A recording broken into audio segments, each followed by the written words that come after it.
Drupi. ¿Está buena la Drupi? Estoy tan feliz. Una semana de victoria. No. Todo lo que respira, alabe al Señor, dice el Salmo 150, ¿no? Entonces, todo lo que somos tieso, suelto, pero fofo, no importa. Tenemos que expresar al Señor. Ha sido una semana intensa también, ya retomando todo después de la escuela, que fue un hermoso tiempo. Los que participaron ya están arriba, todas las plenarias se subieron para que pueda verlas, volver a repasar. Siempre es bueno poder hablar nuevamente, compartirla y rumiar la palabra. Es importante.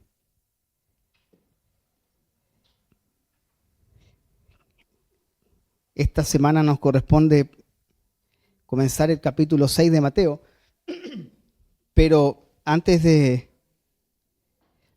eso, solamente mencionar lo más importante del capítulo 5, que son las bienaventuranzas, ¿cierto? La naturaleza del pueblo, cómo debe ser un pueblo. Un pueblo tiene una característica.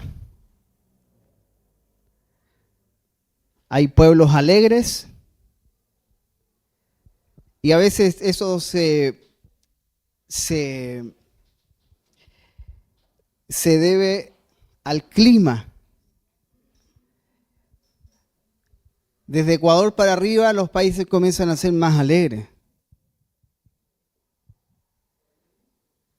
En todo el hemisferio norte es frío, no solamente porque hace frío, sino porque la cultura también es fría.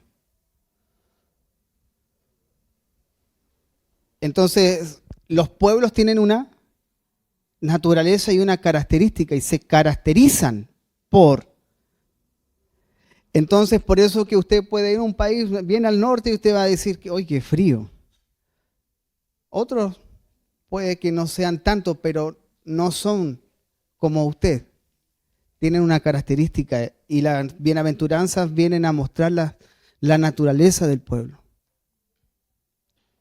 Para que evidencien, ¿cierto?, que somos hijos del Padre. Luego el Señor habla de que somos la sal, la luz, que tiene que ver con la influencia del pueblo. La influencia. Lo que comemos, somos. Así que no se enoje con nadie más que con usted mismo. Porque si somos muy serios y muy enojones, las líneas de expresión llegarán antes. ¿Sí o no? Llegan antes, ¿por qué?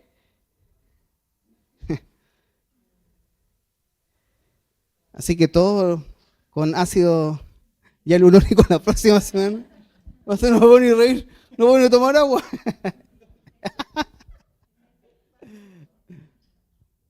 Pero dice la Escritura que el corazón alegre hermosea el rostro. Miren el poder del Espíritu. Así que al que está al lado, dígale, voy a mirar para allá. No eres feo, estás triste. Así que alégrate porque el corazón alegre hermosea el rostro. Ejercemos una influencia en el mundo, usted lo quiera o no. Por eso, como la sal y la luz, tenemos una influencia por naturaleza. Y esto usted lo puede comprobar, ¿cierto? Si usted ha compartido con gente de otras culturas. Si usted ha estado compartiendo continuamente o permanentemente con gente de otra cultura, usted se va a dar cuenta de que tendrá una influencia. No es que se le peguen los hábitos, pero yo aprendiendo el francés, era un puesto individual y al lado tenía un compañero de la India. Mi compañero Gurminder, así se llamaba, Gurminder. Y él no tenía que decirme qué comía, porque yo lo olía. Entonces, la cultura, lo que comen, ejerce una influencia aromática sobre el entorno. Entonces, el pueblo del reino debe ejercer una influencia de luz y de sal. Como la luz del mundo, ¿cierto? Estamos expuestos o puestos por el Señor para brillar, para mostrar un camino, y como la sal, para preservar, la preservación, que todavía pueden haber hijos obedientes, todavía pueden haber hijos sujetos a los padres, porque la Biblia lo dice. Esa es la influencia. Que cuando tú vas a una reunión de apoderados y el padre de una niña o un niño dice, no sé cómo tratar con mi hijo, ¿cómo lo haces?, te preguntan. Bueno, somos la sal que preservamos el diseño de Dios. Luego el Señor habla acerca de la ley, que no vino a abrogarla, vino a cumplirla. Habla de la ira, acerca de si te enojas con tu hermano. Habla del adulterio, habla del divorcio, de los juramentos y el amor a los enemigos.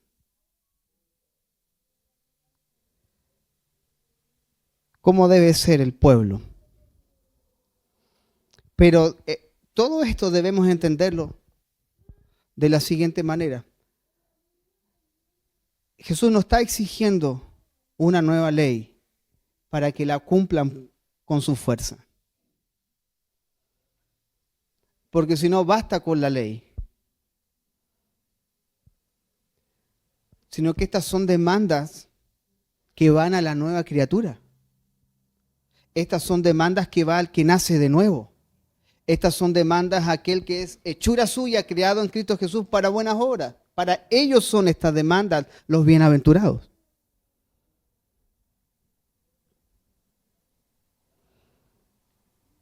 Entonces todo lo que Dios había prometido, ya lo hizo, ya lo cumplió. Todo lo que tenía que dar Dios, ya lo dio en la persona de su Hijo. Así que tenía esta carga, no sabía si hacerlo o no, pero antes de avanzar al capítulo 6, quería afirmar algo. Y quiero que vayamos a Gálatas capítulo 3.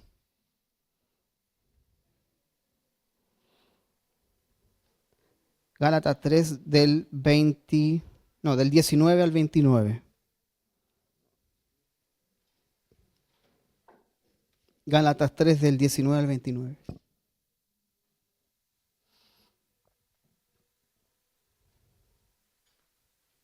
Esto lo hablamos el viernes en el discipulado, pero creo que es importante repasar y de ahí voy a decir por qué. Dice, entonces, ¿para qué sirve la ley? Pablo pregunta esto porque viene hablando de la promesa, de la gracia, viene hablando del pacto que Dios hizo con Abraham. Entonces, ¿para qué sirve la ley? Si le estoy hablando tanto de la gracia y que ya no estamos bajo la ley, bueno, ¿para qué sirve? Dice. Y la respuesta es categórica, dice, fue añadida a causa de las transgresiones, hasta que viniese la simiente a quien fue hecha la promesa, y fue ordenada por medio de ángeles en mano de un mediador. Y el mediador no lo es de uno solo, pero Dios es uno. Luego la ley es contraria a las promesas de Dios. En ninguna manera. Porque si la ley dada pudiera vivificar, la justicia fuera verdaderamente por la ley. Mas la Escritura lo encerró todo bajo pecado, para que la promesa que es por la fe en Jesucristo fuese dada a los creyentes. Pero antes que viniese la fe, estábamos confinados bajo la ley, encerrados para aquella fe que iba a ser revelada. De manera que la ley ha sido nuestro ayo para llevarnos a Cristo a fin de que fuésemos justificados por la fe.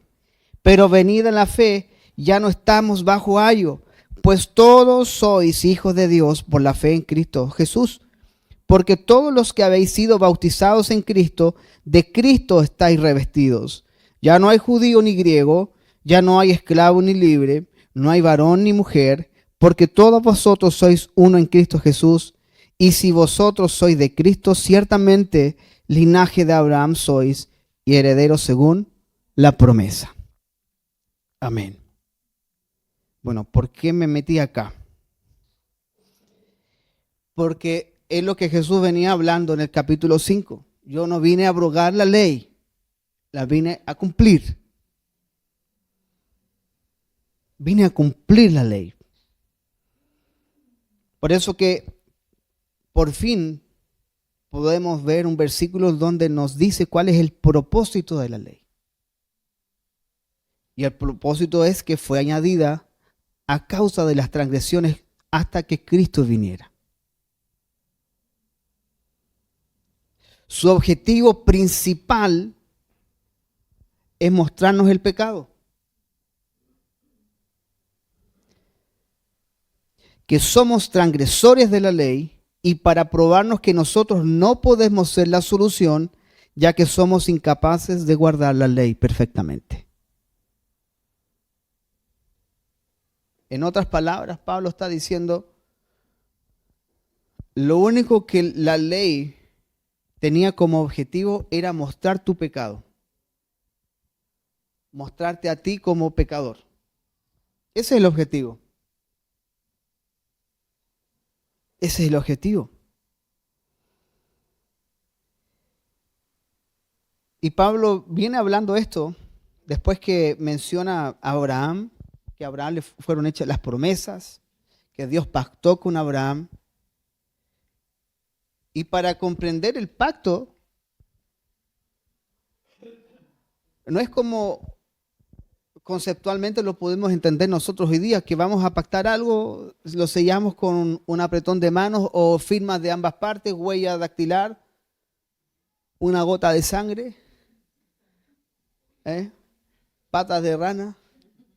No había ese concepto. Si usted va a Génesis 15, usted se da cuenta de que el sacrificio, el pacto que hicieron, era un pacto como lo hacían en los tiempos de Abraham. Si usted y yo íbamos a pactar algo, si usted y yo íbamos a pactar la compra de un lugar, la venta de un lugar, la hija de alguien, vamos a pactar. Entonces cada uno traía un animal. Lo partía en dos, vertía todas las tripas, la sangre, yo en un lado, la contraparte en el otro, y quedaba un pasillo. Entonces cuando llegaba el tiempo de hacer el trato y de pactar los acuerdos del pacto, caminaban entre los animales con un único fin. Si yo no cumplo mi parte del pacto, que yo termine como este animal. Ese era. Por eso cuando no lo vamos a leer, pero si usted va a Génesis 15, dice que se hizo este pacto. Y que sobrevino de pronto un sueño a Abraham. Y Abraham no pudo caminar, sino que veía como una columna de fuego que se paseaba entre el pacto. Abraham queda fuera del trato. ¿Me explico? Queda fuera. ¿Por qué? Porque Dios le estaba diciendo, si yo no cumplo el pacto que te estoy dando, que yo termine como uno de estos animales. Porque el pacto no va a depender, la promesa no depende de lo que tú vayas a hacer, Abraham. Tú quedas fuera de esto, porque tú nunca podrás cumplir la parte del pacto. En el lugar de Abraham, ¿saben quién estuvo? Cristo. Y como el hombre no pudo cumplir, fue Cristo el que fue sacrificado. Entonces, Pablo viene hablando de esto. Y las promesas dadas aquí en Abraham.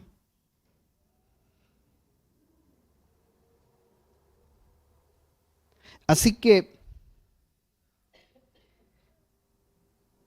la ley fue dada por causa de las transgresiones. La ley vino a mostrarnos el pecado porque nunca pudo dar la solución. La ley es el informe médico, que tú no tienes idea cómo te vas a mejorar, cuál es el tratamiento, pero tienes el informe médico. Ya sabes lo que tienes. ¿Cómo te vas a curar? No lo sé porque el informe no lo anuncia. La ley te decía todo lo que tú eres, pero la ley nunca tuvo el poder de perfeccionar a nadie. Así que en el verso 21, Pablo regresa a la declaración con la que comenzó en el verso 19. Porque Dios nunca tuvo la intención de que su ley impartiera vida. No matarás, no adulterarás, no codiciarás. Ok, pero ya si me dijiste no codiciar, ya estoy codiciando. En lo prohibido está el pecado. Por eso Dios nunca tuvo la intención de que su ley impartiera vida. De lo contrario, podríamos ser justos por ella. En vano sería la muerte de Cristo. Pero en el verso 22, Pablo dice, mala escritura lo encerró todo bajo pecado para que la promesa que es por la fe en Jesucristo fuese dada a los creyentes. La palabra que ocupa Pablo en griego es literalmente la escritura encarceló a todo el mundo al pecado. ¿Qué tengo que ver yo con el pecado? Recién llegué al Señor. Bueno, mire, si no hubiese ley, no habría pecado. Si no hay ley, ¿cómo Dios te juzgaría entonces si no hay ley? No hay ley. Entonces, si no hubiese ley de tránsito y no hubiese señalética y ninguna restricción, usted podría andar a 180 kilómetros por hora aquí afuera y como no hay ley, no hay infracción. Usted puede transgredirla tranquilamente. Pero por eso es que una vez que la ley fue añadida a causa de la continua transgresión del hombre, para evidenciar el pecado del hombre.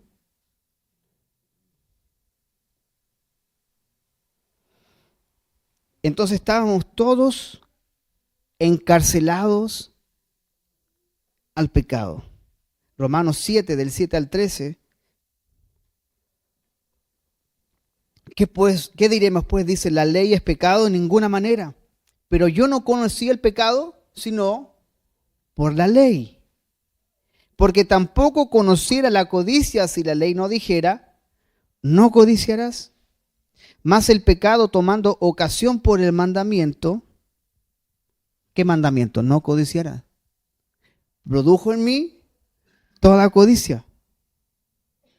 Porque sin la ley el pecado está muerto. Y yo sin la ley vivía en un tiempo, pero venido el mandamiento, el pecado revivió y yo morí. y hallé que el mismo mandamiento que era para vida, no codiciar, ¿qué es lo que hizo? Me perdí.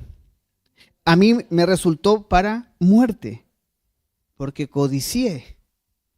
Eso está diciendo Pablo. Porque el pecado, tomando ocasión por el mandamiento, me engañó y por él me mató.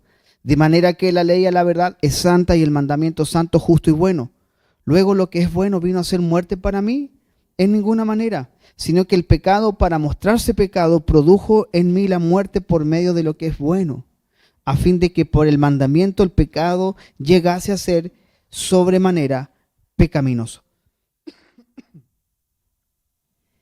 Así que Pablo relata un poco su testimonio en Romanos 7. Pablo había sido un hombre fariseo, defensor de la ley, de las tradiciones, y había sido un hombre satisfecho de sí mismo. Hasta que la ley contra la codicia y la envidia realmente tocó una cuerda sensible. ¿Se acuerda del joven rico?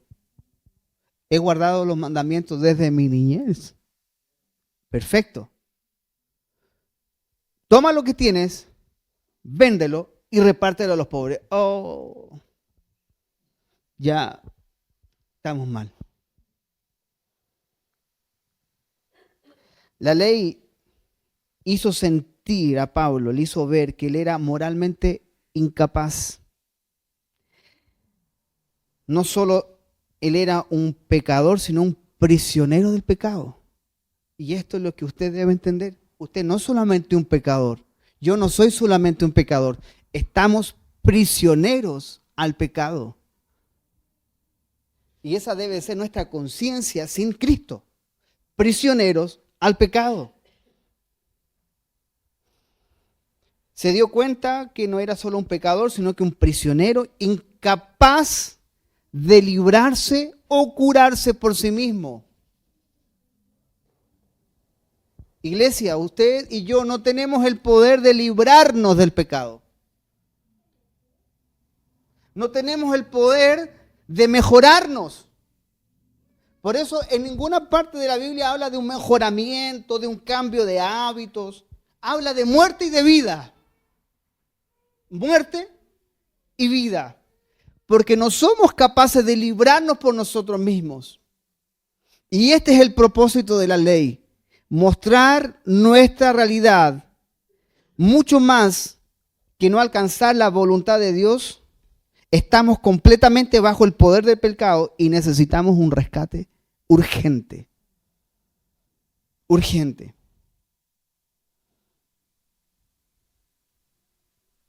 La ley tiene el poder de mostrarnos que no somos justos, pero no tiene el poder para hacernos justos.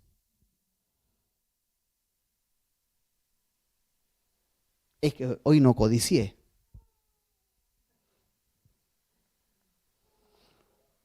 Pero oíste que fue dicho, no matarás, pero cualquiera que le diga necio a su hermano, ya nos vamos al infierno. Fuimos buenos. Fuiste bueno, hermano. De hecho, cuando vemos los estándares de Dios y tratamos de guardarlos y no los guardamos, la ley nos muestra que no tenemos la capacidad. Por eso que la justicia no puede basarse en la ley porque no podemos cumplirla. Y aquí ninguno de los que... Levante la mano los que tienen licencia para conducir. Levante la mano.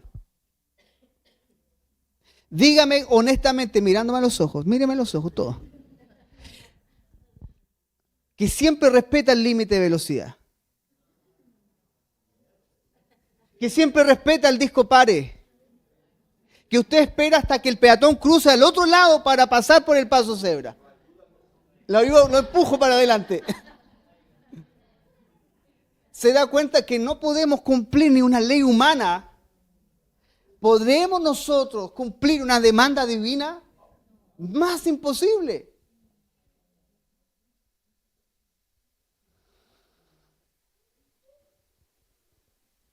Gálatas 3:21, Pablo dice, luego la ley es contraria a las promesas, de ninguna manera, porque si la ley dada pudiera vivificar, la justicia fuera verdaderamente por la ley. Irónicamente, si pensamos que podemos ser justos por la ley, hemos perdido el objetivo principal de la ley, que fue lo que le pasó a los fariseos, orgullosos de que ellos creían que guardaban los mandamientos. El joven rico, lo mismo.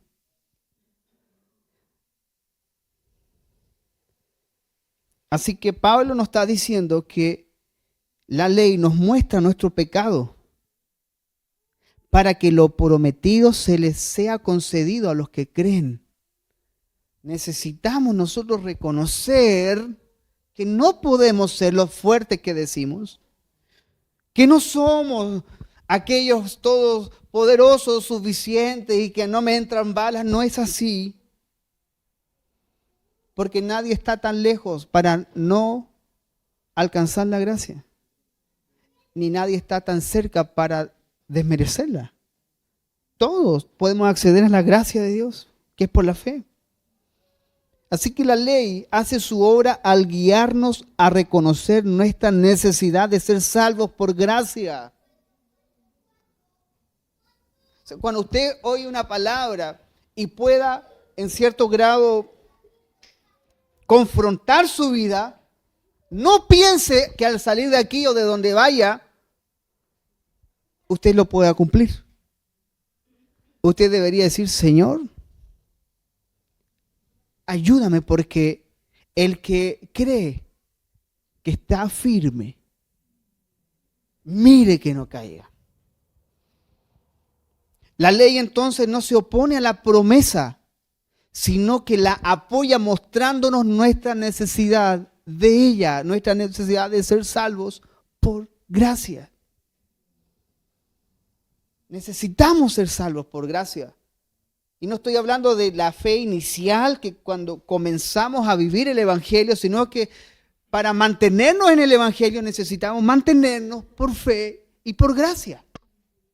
Jesús dijo, Juan capítulo 15, y separados de mí, nada podéis hacer. O sea, si tú piensas que puedes cumplir y llevar un matrimonio exitoso, llevar una familia al Señor, tener todo lo que tú piensas y que nada se caiga de tus manos, no puede ser sostenido. Pero hay algo que una vez el Señor dijo a un pastor: todo lo que tú sostengas con tu fuerza, solo con tu fuerza tendrás que sostenerlo. Y hasta donde tus fuerzas te den, lo podrás sostener.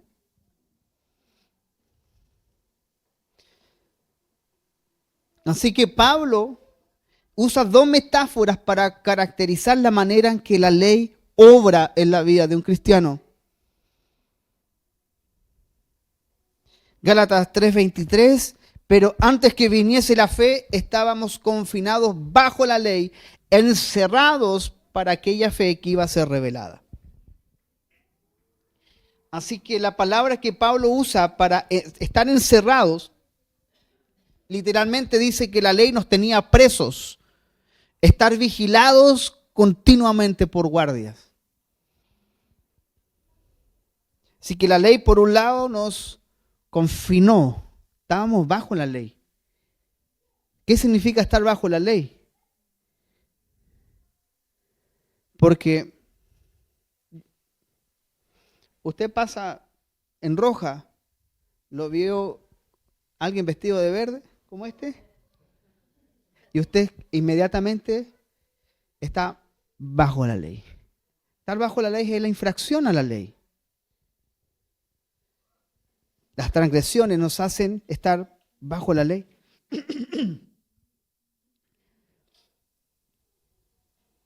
La segunda metáfora que Pablo ocupa es cuando dice que la ley, en el verso 24, Gálatas 3:24, de manera que la ley ha sido nuestro ayo para llevarnos a Cristo a fin de que fuésemos justificados por la fe. Un ayo era un guía encargado que cuidaba de los niños. Por lo tanto, las dos metáforas, tanto el estar encarcelados como el ayo, no tenía libertad. No había libertad. En los hogares de los días de Pablo, el tutor o el protector, por lo general, era un esclavo que supervisaba a los niños por orden de los padres. Tanto el guardia como el tutor eliminan la libertad. Más adelante, si no me equivoco, el capítulo 5, verso 1. ¿Estás pues firme en la libertad? ¿Es ese, no? Gálatas 5:1. ¿Estás pues firme en la libertad con que Cristo nos hizo libre y no volváis o no estéis otra vez sujetos al yugo de esclavitud? ¿Por qué? Porque ¿cuál es la libertad que la gente cree tener? ¿Hacer lo que quiere? La gente piensa que tener libertad es, yo soy libre, un alma libre. Yo soy un alma libre, soy un halcón. Vuela donde quiere, reposa donde quiere. No, esa no es la libertad. Dele libertad a un niño de 10 años. Dele libertad. Dígale, tienes todo el tiempo que quieres. Le pasa al computador, puedes jugar todas las horas que quieras y esa libertad se convierte en esclavitud. Lo que él cree es que tiene libertad y es libre porque él hace lo que quiere. No, él se encarceló a algo. Porque hay una verdadera libertad. Estás pues firmes en la libertad con que Cristo os hizo libre. Hay una sola libertad que el ser humano puede experimentar. Así que tanto el guardia como el tutor eliminaban la libertad. En ambos casos, la relación con la ley no es íntima ni personal, porque el guardia no tiene una relación con el que está encarcelado, ni el tutor tiene una relación cercana. No es íntima ni personal, porque se basa en recompensas y castigos. Entonces, el tutor le dice al niño, si me haces caso, te voy a dar 5 minutos más. Recompensa. Si no me haces caso, mañana no sale. Castigo. Así funciona la ley, ¿o no? Si obedeces hoy mi voz, ¿qué? Te bendeciré. Pero si no, te maldeciré.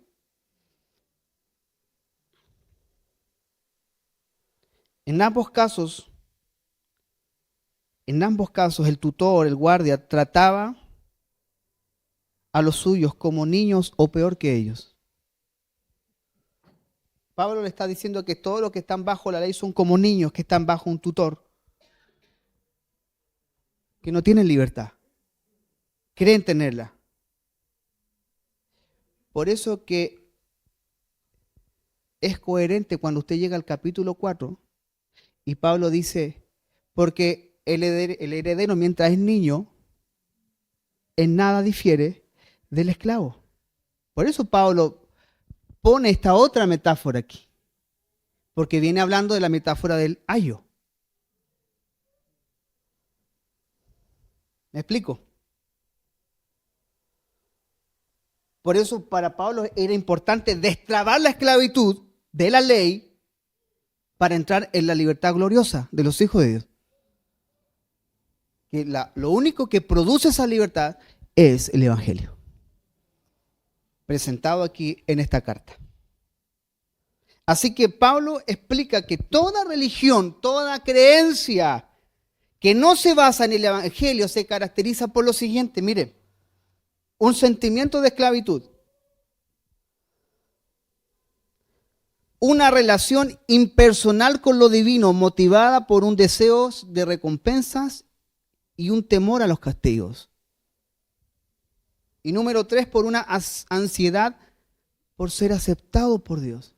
¿Sabe cuántos hermanos en la fe alrededor del mundo viven con un sentimiento de esclavitud? Y no estamos hablando de la esclavitud del siglo XIX en Estados Unidos. Estamos hablando de la esclavitud al pecado, a que sienten de que nunca podrán vencer esto porque es demasiado fuerte. Muchos viven una relación impersonal con lo divino. Siempre Dios está arriba. Siempre Dios está arriba. O Dios se tiene que manifestar en el ambiente. Si no hay ambiente, Dios no se manifiesta. Y son movidos por recompensa o castigo. Esta semana no codicié. Dios me va a bendecir.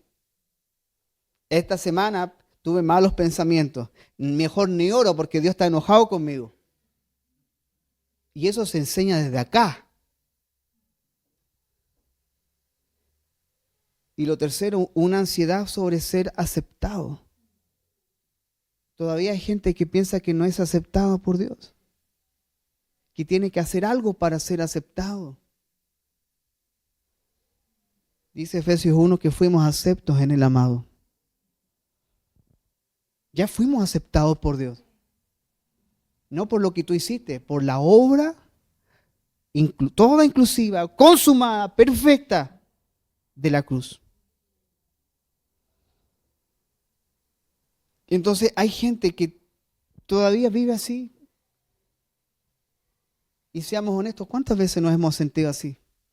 Que creemos que Dios no nos va a aceptar porque no estoy avalando tu pecado, bajo ninguna circunstancia, ni yo justificando el mío. Pero no deberíamos sentirnos así. Porque usted es amado, amada por Dios, aceptado, bendecido, bendecida por Dios. Esa es tu realidad.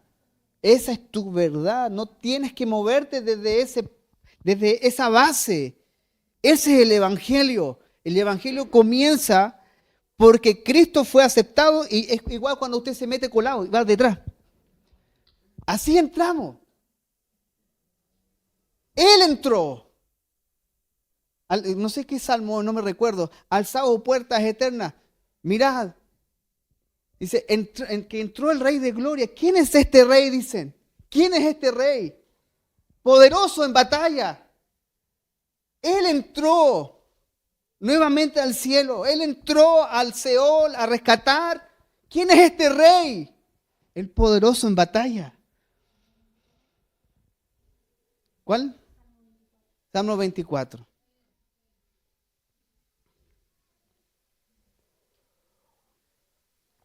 Él entró triunfante. Y cuando Él entró, usted entró con Él. Y cuando Él se sentó, usted se sentó con Él. Alzad, dice, oh puertas, vuestras cabezas, alzad vosotros, dice, puertas eternas, y entrará el Rey de Gloria. ¿Quién es este Rey de Gloria? Jehová, el fuerte y valiente, Jehová, el poderoso en batalla. Es un salmo mesiánico. ¿Quién es este Rey? ¿Quién es el Señor que ha vencido? Entramos nosotros con Él. Por eso que la primera metáfora de que la ley nos confinó, nos encerró bajo pecado, produce esto, un sentimiento de esclavitud, una relación impersonal. Pero la segunda metáfora nos muestra que el verdadero propósito de la ley es educativo. El ayo educa, el ayo muestra un camino, apunta más allá de sí misma. Así como el tutor busca preparar a los niños para su vida como adultos y como personas libres. La ley apunta a una vida no de cautiverio, sino de libertad. ¿Por qué? Porque mientras tú, por medio de la ley, ves tu incapacidad, ¿cuál debiese ser la oración natural de eso? ¿Cuál debiese ser tu oración natural frente a un reto que tú no puedes hacer? No puedo. ¿Cómo lo hago? Número 2, una relación no impersonal, sino íntima con Dios. Y número 3, no produce inmadurez, sino madurez de carácter. Madurez. Por eso que todo el Antiguo Testamento demanda siempre que amemos al Señor. Pero ¿cómo podíamos amarlo? en la dimensión que Él necesita o que Él demanda ser amado. Mire, si usted tiene un hijo pequeño y usted va al patio del home center y compra fierro, madera, y usted lleva a su niño de 5 años, y ayúdame, no va a poder cargar los fierros. No va a poder cargar madera. No tiene la capacidad. Entonces Dios demanda, mire, Deuteronomio 6:5. Esto ya estaba escrito. Deuteronomio 6:5. Y amarás a Jehová tu Dios de todo tu corazón, no parcialmente, de todo tu corazón y de toda tu alma y con toda tu fuerza. Entonces un día en la mañana, el gran rey David, en los días que dice los reyes iban a la guerra, se quedó en el palacio. Entonces, en vez de decir, Señor, gracias por este día hermoso, voy a ir al tabernáculo, voy a llevar el salterio, voy a componer un salmo. Tírate un salmo, David. Entonces, David sale de la cama real, se pone las pantuflas reales, se pone la bata real y camina por la alfombra real. Abre la cortina. Y cuando mira, alábalo. Alaba al que vive, dijo David. Grandes son tus maravillas, oh morador. Se le olvidó a David cantar. Se le olvidó a David ir al tabernáculo. Se le olvidó a David ir a la guerra. Por una cabellera larga, una mujer hermosa. Entonces David se daba cuenta de que él no podía amar con toda su fuerza a Dios. Es imposible. Siempre hay algo antes en el corazón del hombre. Pero la demanda siempre estuvo. Isaías 51:7 dice así la palabra del Señor: oídme lo que conocéis justicia, pueblo en cuyo corazón está mi ley. No temáis afrentas de hombre, ni desmayéis por sus ultrajes. De la abundancia del corazón, abra la boca. O sea, si estuviese realmente permeada la palabra de Dios en nosotros, ¿qué es lo que debiese salir en nosotros en los momentos de dificultad? Su palabra. Tu palabra dice. Pero no, porque siempre hay algo antes. Señor, hay algo antes. Señor, no puedo. Ese es el propósito de la ley. Me estás pidiendo algo que yo no puedo dar. Quisiera, Señor, pero no puedo. Por eso que Mateo 5 comienza por la naturaleza del pueblo, porque ya no estamos en el viejo pacto en cuanto a las demandas. Por fuera, hoy día hay una demanda interior. Porque una de las cosas curiosas que el Señor hace fue mirar las ofrendas. Y miraba cómo los ricos vaciaban y vaciaban. Y miró a una mujer que dio todo lo que tenía. 2 blancas.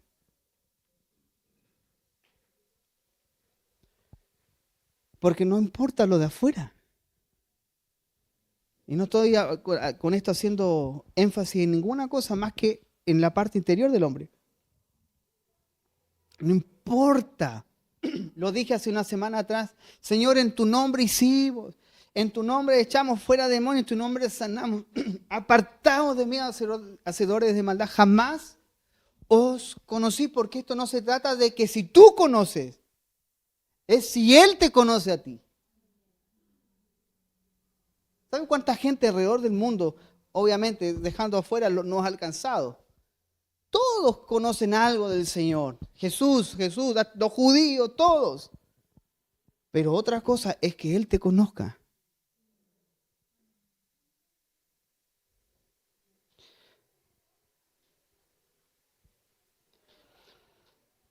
La ley continuamente enfatiza que necesitamos una justicia, un poder y un amor por Dios que están más allá de nosotros mismos y más allá de nuestras capacidades. Por eso es que la ley nos estaba tratando de decir que necesitamos ser salvos por gracia. Usted necesita a Dios de la misma manera como lo necesitaba antes y como ayer y como mañana. Lo necesitamos con la misma fuerza, con el mismo poder, de la misma manera. Es cierto que vamos creciendo en fe, es cierto que vamos conociéndole, es cierto que hay cosas que van quedando atrás porque el poder del Señor actúa en nosotros y hay cosas que no son temas, quedaron resueltas en el Señor y Dios hizo morir en nosotros las cosas, pero necesitamos para mantenernos el mismo poder. Para mantener este camino necesitamos el mismo poder, la misma gracia, la misma misericordia, la misma fe. Necesitamos mantenernos allí.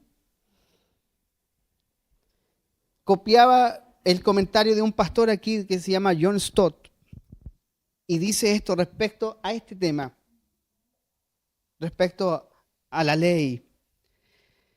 Mire, dice así, cito a John Stott: después de que Dios le dio la promesa a Abraham, le dio la ley a Moisés.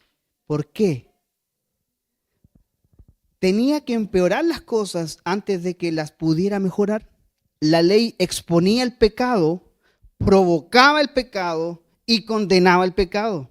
El propósito de la ley era levantar la tapa de la honorabilidad del hombre y descubrir lo que él realmente es debajo de ella. Un pecador rebelde, culpable, bajo el juicio de Dios e incapaz de salvarse a sí mismo. Eso es lo que la ley quiere mostrarnos. Destapar nuestra honra y mostrarnos a nosotros mismos que somos pecadores, rebeldes, culpables y que estamos bajo el juicio de Dios y que no podemos salvarnos a nosotros mismos. Y hoy la ley todavía debe cumplir ese deber dado por Dios en nosotros. Cuando usted va a la Escritura, de tapa a tapa, donde sea, la palabra te muestra tu condición humana en relación a las exigencias. Uno de los grandes fallos hoy día en la iglesia es la tendencia de minimizar el pecado y el juicio. No debemos sobrepasar la ley e ir directo al Evangelio. Hacer eso es contradecir el plan de Dios en la historia bíblica. Ningún hombre jamás ha apreciado el Evangelio hasta que la ley le ha mostrado su necesidad de él. Cuando usted ve esas demandas tremendas y usted ve el Evangelio, usted abraza el Evangelio, porque no hay ninguna carga. Porque a los que le recibieron y creyeron, le fue dada la potestad de ser hechos hijos. Con creer. Ningún hombre jamás ha apreciado el Evangelio hasta que la ley le ha mostrado su necesidad. Es solo contra la negrura del cielo nocturno que las estrellas comienzan a aparecer. Y es solo contra el fondo oscuro del pecado y del juicio que el Evangelio brillará. No es hasta que tú veas, como Pablo en Romanos 7, debemos llegar en un punto de nuestra vida de ver nuestra miseria. Nuestra miseria. ¿Sabe qué?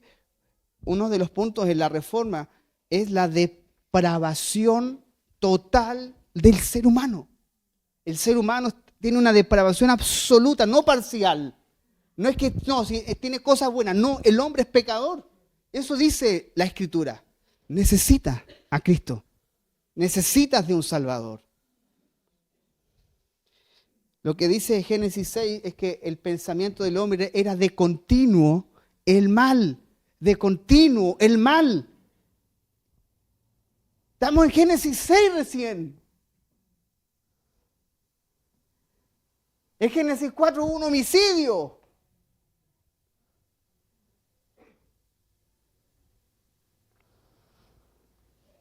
Ha pasado más historia. Por eso es que hay una depravación total. No se ofenda porque todos caemos ahí. Todos estamos en lo mismo y necesitamos el mismo Salvador. Muchos cristianos, y yo le decía esto a mi esposa, se lo leía porque me pasó a mí, fue verme hace años atrás, 20, 25 años atrás. Muchos cristianos testifican que cuando fueron conscientes por primera vez de su necesidad por Dios, pasaron por un tiempo de inmadurez en el que se volvieron extremadamente religiosos. ¿Nos convertimos al Señor? No, no voy allá porque fuman. Hablan de la cintura para abajo. Me voy a contaminar. Lo que contamina no es lo que entra, es lo que sale. No, no me voy a juntar con mis amigos porque son borrachos. Entonces es una etapa en la que nos volvemos religiosos. ¿Sabe por qué? Porque buscamos con toda diligencia enmendar el camino y cumplir deberes religiosos para sentirnos limpios. O sea, ya ahora no estoy sucio por eso. Ahora estoy limpio porque ya no comparto con los pecadores. Muchos con lágrimas hicieron entrega a Dios en el culto. Le entregaron su vida culto tras culto al Señor. Pero muchas veces realmente solo estaban decidiendo ser muy buenos y muy religiosos porque estaban esperando el favor y la bendición de Dios. Pensábamos que al hacer estas cosas había una estrellita aquí. Entonces brillábamos un poquito más que el hermano.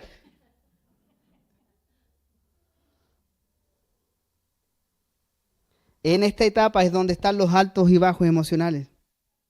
Sintiéndonos bien cuando cumplimos la promesa y sintiéndonos como una rata inmunda, miserable, animal, y abatidos cuando fallamos en guardar la promesa.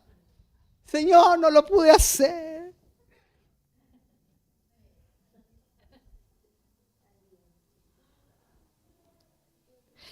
Éramos o somos a veces.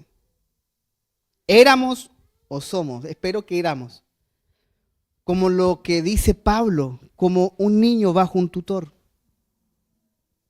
sin experimentar la verdadera libertad en Cristo.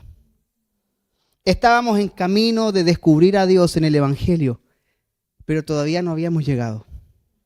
¿Sabe qué? Existe una alta probabilidad que la Iglesia Universal, solo un porcentaje mínimo, viva el Evangelio. Que viva el Evangelio.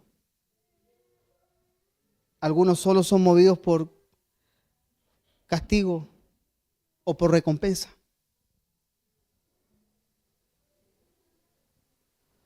¿Cómo se mueve usted? Respóndase adentro. Se mueve porque Dios le puede castigar, me va a quitar un hijo, me va a quitar la salud, me va a quitar el trabajo, me va a quitar la casa, o se mueve en libertad. Y que si falla usted va confiadamente, como dice Hebreos 4:12, 4:16, confiadamente al trono de la gracia para el pronto auxilio. Señor, no estoy avalando el pecado, usted sabe. Pero podemos entrar confiadamente. Por eso que la ley nos encerró hasta que se revelara lo que había de venir. Gálatas 3:24 y 25. De manera que la ley ha sido nuestro ayo para llevarnos a Cristo, a fin de que fuésemos justificados de la fe. Pero venida la fe, ya no estamos bajo ayo. Ya no hay un tutor hablándote por fuera. Hay una naturaleza enseñándote por dentro. Esa es la diferencia. La ley nos encerró hasta que la fe llegara.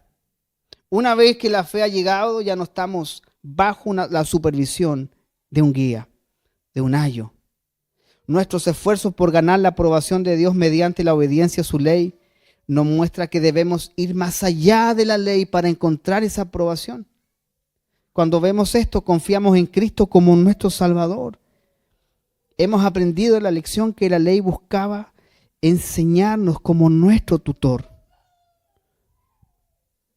Todo está más allá de tu fuerza. Todo está más allá de tus capacidades, de las mías. Todos nosotros. Como vimos antes, la ley fue nuestro supervisor hasta que encontramos a Cristo. La ley era llevarte de la mano hasta la fe. Cuando alguien está perdido y lo encuentra una persona, un niño, vamos a buscar al papá.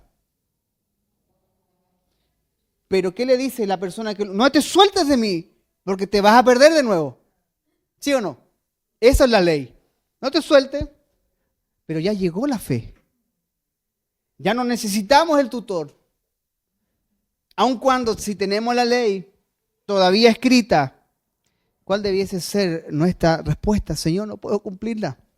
Me lleva a Cristo. Continuamente la ley me lleva a Cristo. Yo no puedo lograrlo. Amar a tu prójimo como a ti mismo, pero Señor, si el prójimo no ayuda, ¿cómo lo voy a amar? ¿Cómo lo voy a amar? Hoy día escuchábamos algo y mientras estábamos alistándonos para venir, la pastora puso una predicación y el pastor dice, los matrimonios, ¿dónde están los matrimonios? Levanten los matrimonios las manos. Ya. Dice, y serán una sola, dígalo fuerte, ¿seremos una sola? Ok. Entonces cuando tú oras, Señor, cámbialo, estás orando mal. ¿Sabes cómo tienes que orar? Cámbiame, Señor. Somos una sola carne. No pase por alto lo que la Biblia dice. Ya no serán más, sino que... Entonces, si tú ves el error en el otro, es tu error. Si tú ves pecado en el otro, es tu pecado. Hazte cargo. Ahí la dejo. En la reunión de matrimonio seguimos.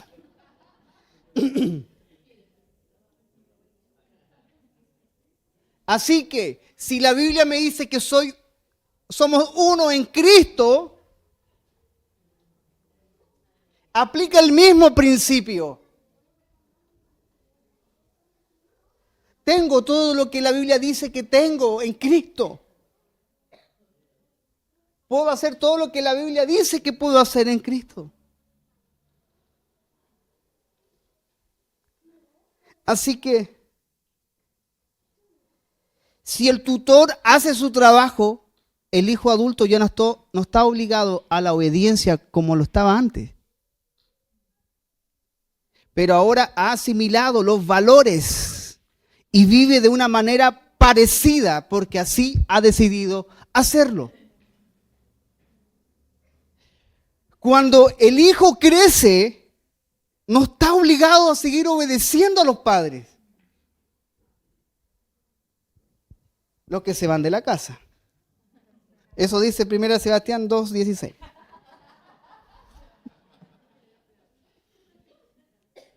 El hijo adulto no está obligado. Tú no puedes demandar de él porque ya fuiste su ayo. Ahora, como ayo, ¿cómo fuiste? Porque la ley es perfecta. Es perfecta. ¿Cómo fuiste como ayo en el tiempo de padre para acompañarlo, coartar su libertad en muchas ocasiones y decirle, no, este es el camino, hijo, no, este es el camino, por acá, por allá?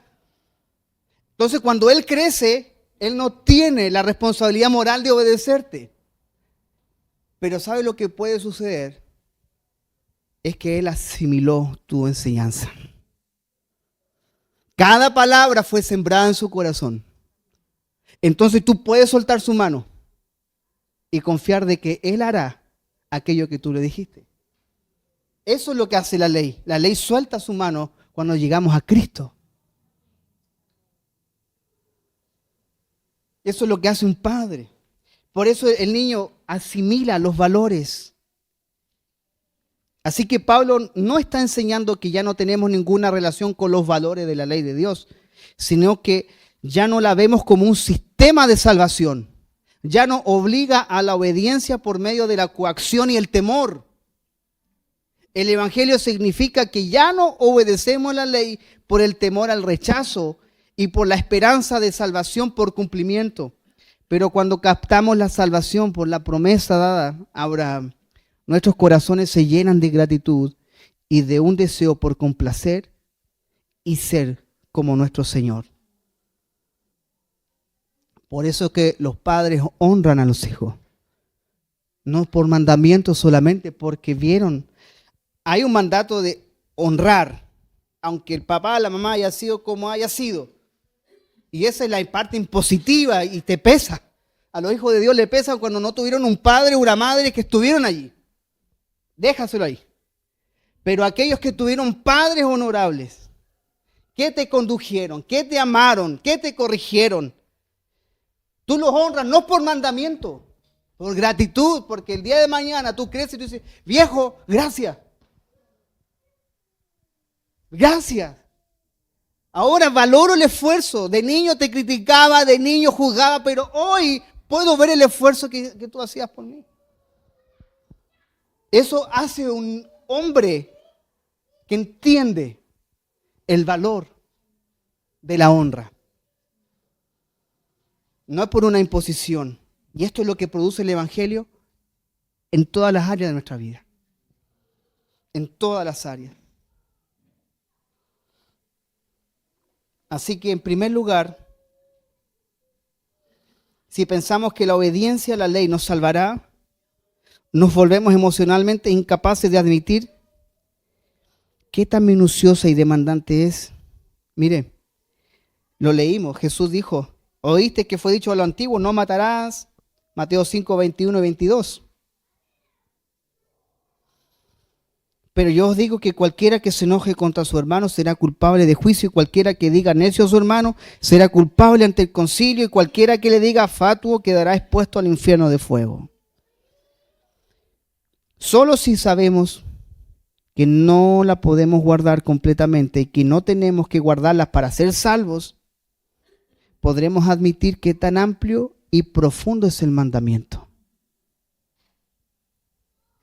Mire, si a una pyme chiquitita, a una constructora chiquitita le dice, mire, vamos a construir 2 torres como la Torre Gemela. Es mucho.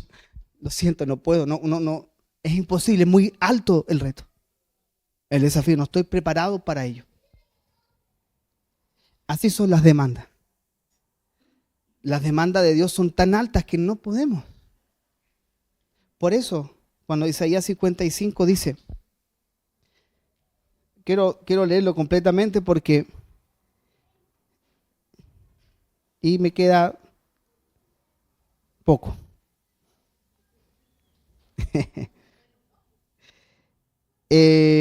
No, el 55 del 5 en adelante. Dice, he aquí llamarás a gente que no conociste y gente que no te conocieron correrán a ti por causa de Jehová tu Dios y del Santo de Israel que te ha honrado. Buscad a Jehová mientras pueda ser hallado, llamadle en tanto está cercano. Aquí hay un mandato, dice, deje limpio su camino. Y el hombre inicuo sus pensamientos y vuélvase a Jehová, el cual tendrá de él, ¿qué? Dígalo. Misericordia. Y al Dios nuestro, el cual será amplio en ¿qué? Ya, retenga misericordia y perdón. Vamos al versículo 8, porque aquí nos tomamos de muchas cosas. Porque mis pensamientos no son vuestros pensamientos, ni vuestros caminos mis caminos, dice Jehová. Como son más altos los cielos que la tierra, así son mis caminos más altos que vuestros caminos y mis pensamientos más que vuestros pensamientos. Aquí me quiero quedar. No tome esto como tómelo como una exégesis, que puede ser flexible. ¿En qué sentido? En que si nosotros vamos al versículo 8 y al versículo 9, ¿por qué el Señor está diciendo que sus pensamientos y sus caminos son más altos que los nuestros? ¿Qué está diciendo el Señor? ¿Por qué?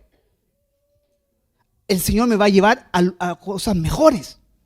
Porque lo terrenal y lo celestial, no está diciendo eso. Está diciendo porque en el versículo 7 dice que Él es misericordioso y amplio en perdonar. No como tú, ni como yo. Por eso que sus caminos son más altos. Porque Él es misericordioso y amplio en perdonar. Porque así como dice, porque mis pensamientos no son vuestros pensamientos. Porque cuando tú no quieres perdonar ni ser misericordioso, esos no son mis pensamientos. Porque mis pensamientos son misericordia y perdón. ¿Me explico? Eso está diciendo Isaías 55. Él es misericordioso. Por eso mis caminos no son como vuestros caminos, dice el Señor. Son más altos. Tú eres egoísta, yo soy misericordioso. Tú eres rencoroso, yo perdono. Entonces, siempre vimos la lejanía de alcanzar el mandato, la imposibilidad de alcanzar el mandato. Es complejo. El verso 10 de Isaías 55 dice, porque como desciende de los cielos la lluvia y la nieve, y no vuelve allá, sino que riega la tierra y la hace germinar y producir, y da semilla al que siembra y pan al que come, así será mi palabra que sale de mi boca. No volverá a mi vacía, sino que hará lo que, como tres. ¿Qué hará la palabra? Lo que yo quiero, no lo que tú quieras. Sino que la palabra que sale de mi boca no volverá a mí vacía, sino que hará lo que yo quiero y será prosperada en aquello para que la envíe. Porque hay cosas enredadas en la vida tuya y en la mía. Porque la palabra de Dios no prospera en lo que yo quiero, prospera en lo que Él quiere. Por eso nos cuesta tanto perdonar. Porque no son los caminos de Él, son los nuestros. Es normal, tranquilo, todo el mundo vive ese camino. Pero así como son más altos los cielos que la tierra, así son mis caminos, dice el Señor. ¿A dónde debemos posicionarnos? En esos caminos. Hoy día no hay muchos caminos, existe el camino. Así que la ley nos muestra cómo realmente somos y la ley también nos dirige para ver a Cristo cómo realmente es. ¿Sabe quién es Cristo? Tu Salvador. Él es tu Salvador, no solamente porque te salvó del infierno, te salvó porque no podías cumplir ninguna demanda, nada. Aquel que obedeció la ley en nuestro lugar, hubo uno solo y después murió, además de cumplirla, murió por ti, que no la cumpliste, y por mí, que yo no la cumplí, para que recibiésemos la bendición prometida. La ley nos permite amar a Jesús y nos capacita para mostrar nuestro amor en obediencia por gratitud a Él. David en el Salmo 119 dice, oh, cuánto amo tu ley. Señor, cuánto amo tu ley. Amada iglesia, no es por obras.